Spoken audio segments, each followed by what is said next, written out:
amigos do universo sombrio, prontos para mais histórias de terror baseadas em pesadelos reais que farão até o Jason Voorhees congelar de medo? Pois é o que você encontra em nosso canal. Aproveite e assuste-se. Universo Sombrio apresenta Contos Sobrenaturais. O misterioso caso das máscaras de chumbo. Em agosto de 1966, 2 corpos foram encontrados no Morro do Vintém. As vítimas usavam apenas um sobretudo preto e máscaras de ferro, e ninguém nunca soube explicar o que aconteceu com elas. O cenário é digno dos filmes de ficção científica mais surrealistas que existem. Estamos no Rio de Janeiro da década de 60. Auge do crescimento urbano, dos veículos tomando as ruas, dos altos prédios erguidos. Uma modernização já vista em outras partes do país. Mas aquele 20 de agosto possui um elemento diferente de qualquer outra coisa já vista antes em território brasileiro. Na encosta do Morro do Vintém, em Niterói, o jovem Jorge da Costa, de 18 anos, busca um espaço para a prática de seu hobby predileto, soltar pipas. Entretanto, tudo mudou quando, ao atravessar um terreno acidentado, ele encontrou os corpos de 2 pessoas estiradas no chão. O que torna tudo isso bizarro é o fato delas usarem um sobretudo preto e estranhas máscaras feitas de chumbo. Os corpos. Talvez nem mesmo o melhor roteirista de cinema seria capaz de desenhar um script daqueles. Segundo matéria do jornal O Dia, um garoto que caçava passarinhos chegou a encontrar os cadáveres 2 dias antes. Em estado de choque, avisou as autoridades que pensaram se tratar de uma brincadeira. Assim, o caso não foi investigado. Esse meio tempo, porém, pode ter sido essencial para que o caso ganhasse tons tão enigmáticos. É bem verdade que a polícia chegou a identificar as vítimas. Eram os técnicos Manuel Pereira da Cruz e Miguel José Viana, residentes da vizinha Campos dos Goitacazes. Mas a putrefação dos corpos impediu que algo maior fosse descoberto. Mas vamos por partes. Bilhete enigmático. Se os trajes não eram inusitados por si só, um detalhe deixou tudo mais confuso. No bolso de um dos homens foi encontrada uma nota escrita à mão. Com letra cursiva, a carta dizia: 16h30 está local determinado. 18h30 ingerir cápsula após o efeito. Proteger metais aguardar sinal máscara.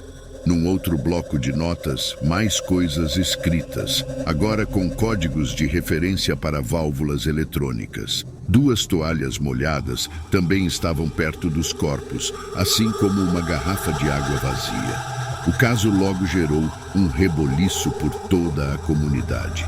Não havia quem não falasse sobre o mistério das máscaras de chumbo, como o caso passou a ser conhecido. Cada vez mais e mais relatos chegavam através de ouvintes em programas de rádio ou em denúncias para polícias. Como se tudo não fosse intrigante o bastante, até mesmo uma relação com OVNIs foi levantada. Explicaremos isso mais para frente. Os últimos passos.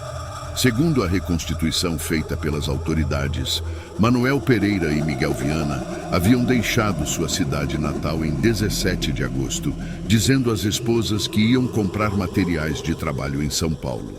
De ônibus, eles teriam desembarcado em Niterói por volta das 2h30. Por lá, foram até uma loja de ferramentas, onde compraram capas impermeáveis. Logo em seguida, se dirigiram até uma loja de conveniência, onde adquiriram a tal garrafa d'água. De acordo com uma garçonete do estabelecimento que trabalhava no bar, Miguel parecia muito ansioso e olhava o relógio a todo instante, como se tivesse hora marcada para fazer algo ou encontrar alguém. A polícia nunca realizou um exame toxicológico nos corpos dos 2 homens, sendo impossível saber se eles realmente ingeriram alguma cápsula estranha. Não havia sinais de violência, nem armas nos arredores.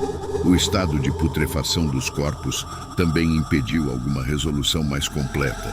Será que se eles tivessem sido analisados 2 dias antes, as coisas seriam diferentes? Impossível determinar. As teorias, com o passar do tempo, inúmeras teorias ganharam vida. Muitos disseram que os homens estavam envolvidos em venda ilegal de material radioativo. Manuel e Miguel teriam sido mortos por compradores insatisfeitos. Será mesmo? Outros vão além e têm certeza de que eles foram mortos por seres extraterrestres. Afinal, parecia óbvio que eles usavam máscara de ferro para se proteger da radiação das naves. Conforme as investigações avançavam, mais relatos surgiam na comunidade que apontavam para o lado interplanetário. Havia quem jurasse que avistou um OVNI sobrevoando o morro na noite em que os dois foram mortos. Relatos ainda detalharam as cores da nave, seu formato e até mesmo o tempo que ela pairou sobre o local. Outros já diziam que aquela tarde, noite, estava chuvosa e com o tempo fechado. Quem sabe eles não foram atingidos por um raio. Por suspeita de que as máscaras, sobretudo e toalhas molhadas, revelassem uma tentativa de se proteger contra a radiação, os corpos dos dois foram escaneados à procura de material radioativo. Nada foi encontrado. Por fim, uma outra teoria se tornou a mais aceita para o caso. Apresentada por um amigo dos falecidos, especulou-se que Manuel e Miguel eram membros de uma seita religiosa científico-espiritualista envolvida na experimentação de drogas psicodélicas. Como a morte ocorreu nos anos 60, quando o uso recreativo dessas substâncias estava em alta, é possível que eles tenham embarcado em uma forte e infeliz viagem psicodélica no terreno acidentado do Morro do Vintém. Os corpos chegaram a ser exumados em 67, mas os resultados não foram divulgados e o caso foi arquivado pela Justiça Brasileira 2 anos depois. Nunca saberemos o que realmente aconteceu. Esse é um caso digno do Arquivo X e quem sabe Mulder e Scully conseguiriam desvendar qual a verdade que está lá fora. Gostou do nosso conto de hoje? Então comente, compartilhe, curta, inscreva-se e ative as notificações. Quer colaborar conosco? Envie sua história e a produziremos no canal. O próximo conto pode ser o seu.